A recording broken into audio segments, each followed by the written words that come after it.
Hi there. Welcome to Unstuck and Unstoppable. It's Wednesday again, and I'm sharing with you some insights from this book, The Secrets of Manifesting a Practical Guide. This came out a while ago, but it is so powerful if you work with it. You can get it, just go to my website, rebeccatripp.com.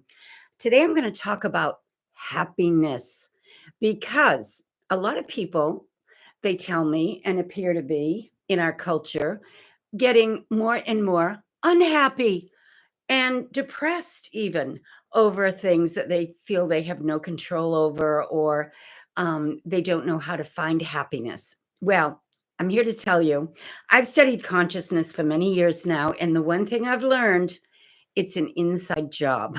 It's not out there. Yes, it's nice to be in a good environment and a happy environment and a beautiful environment, but that doesn't necessarily make you happy. You have to be happy from within because only you can perceive how you're experiencing something. It's not about what other people are saying about something, it's how you perceive it. And if you're looking at things through the lens of optimism and solutions and expecting things to work out. Now, how do you do that?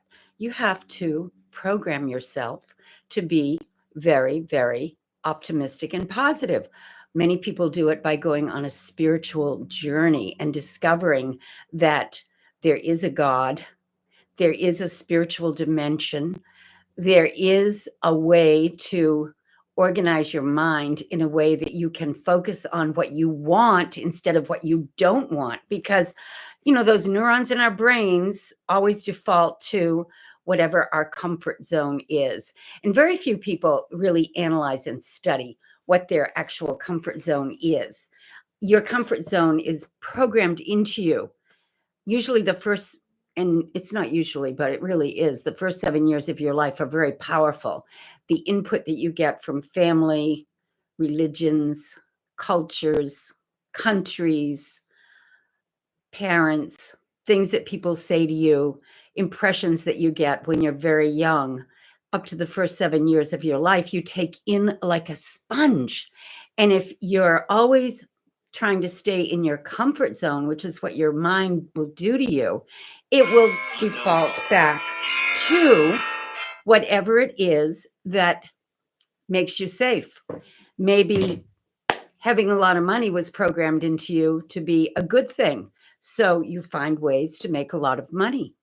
Maybe it was programmed into you that rich people aren't nice, or making a lot of money is dicey, or, there are problems associated with it. That could be programmed into you, which is keeping you from doing things that will bring abundance into your life.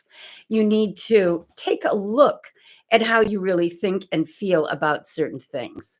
We all have wonderful innate abilities. We're all creative beings that came here on a purpose, for a purpose. You wouldn't be watching videos like this if you didn't have a purpose, believe me.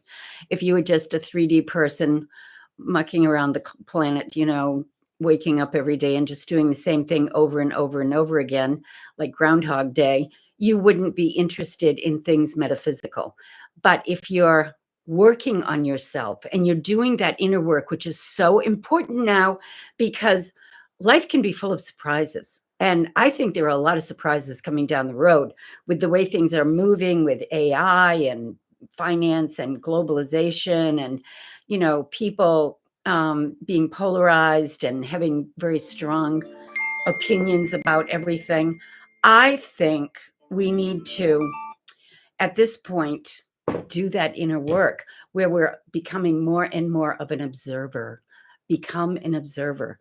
I try to tell people that if you can really look at things in a way that they don't move you, you'll be a much happier person, because there's always going to be upsetting things coming along. Sometimes you have to react, you have to say something, you have to stand up for yourself, but don't let it consume you to the point where you can't snap out of it.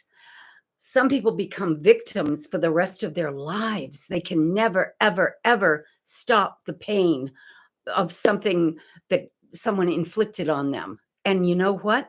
That person has moved on. That person may not even be alive anymore, but you can still feel the pain if you haven't figured out how to step back, take a look at it, and release it from your life. Don't make it your identity, because where you put your attention is where your energy is going to keep flowing.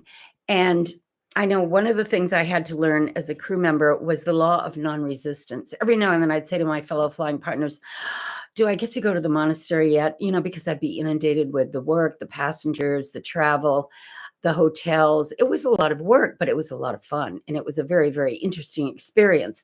I learned a lot. And I feel like my higher self guided me to that career because I was able to connect with so many really, really interesting people that taught me things about spirituality, manifesting. I got to live in places like New York City, back when New York City was really a cool place to live, San Francisco, and that was really amazing, Chicago, Honolulu. You know, I was all over the map. I lived in Boston for a while, and you can manifest a wonderful life if you believe that you're able to do something that will allow you to live a wonderful life.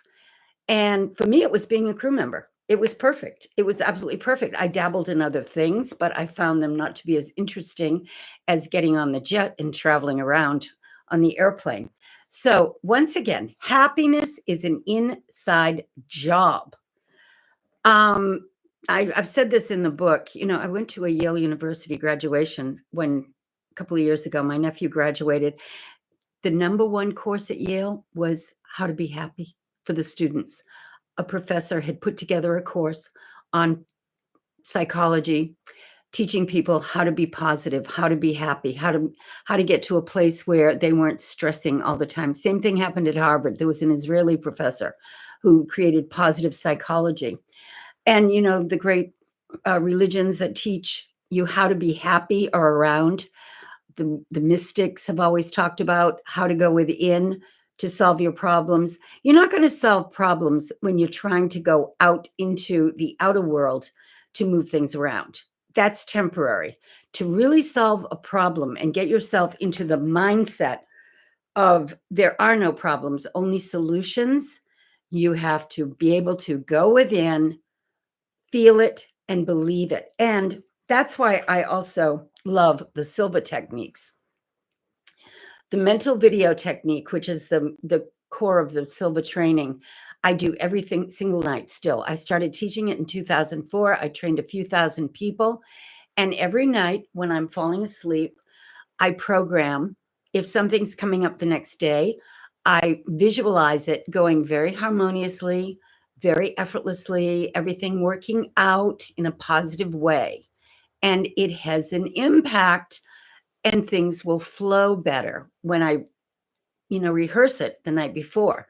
If I don't know what I'm supposed to do next, I go within, I get very relaxed at the alpha level, and I communicate with my higher self. Being able to communicate with your higher self is a very important tool. A lot of people don't even know their higher self. They've never met it. But once you meet it, you become more authentic and you have your best friend with you all the time. It gets rid of loneliness. You don't need to always be feeling like you're not complete because you don't have a boyfriend or a girlfriend or someone, that you can communicate with. People will show up in your life, but when you're alone, you can also cherish that time because it's time to commune with your higher self and ask it questions, just like you'd ask a human that you feel is knowledgeable. And because your higher self knows everything and is your best teacher, you can ask it whatever you want to. And as you're falling asleep, if you ask it a question, I've done this, I've asked it which direction to take, and it has actually given me the answers in dreams sometimes. Sometimes I've heard a voice that has awakened me, that's told me what to do. You're a human, just like I'm a human. You can do the same thing. There are so many people that have tapped into these supernatural powers that we have and this inner peace. And if you're passionate about it, you'll start studying it. You'll want to know more about it. Everyone has a threshold that they reach where they just can't take it anymore. Sometimes it's an illness, sometimes it's a financial situation or a job, sometimes it's a relationship. And when you've bottomed out and you really can't take it anymore, it's time to start doing the inner work and taking it seriously, because I'm here to tell you there is always, always, always a solution. Once again, go to my website, rebeccatripp.com. And, I've got this course called the Mega Manifestation Method on my website. And if you want to get that course, you can get it and always have it on your phone and listen to the long relax that will get you to that alpha level of consciousness. I recommend listening to it every day for a while until you get really proficient, and have a session with me and work on whatever it is that's driving you crazy, and we will clear it up. And you get the free session along with the course.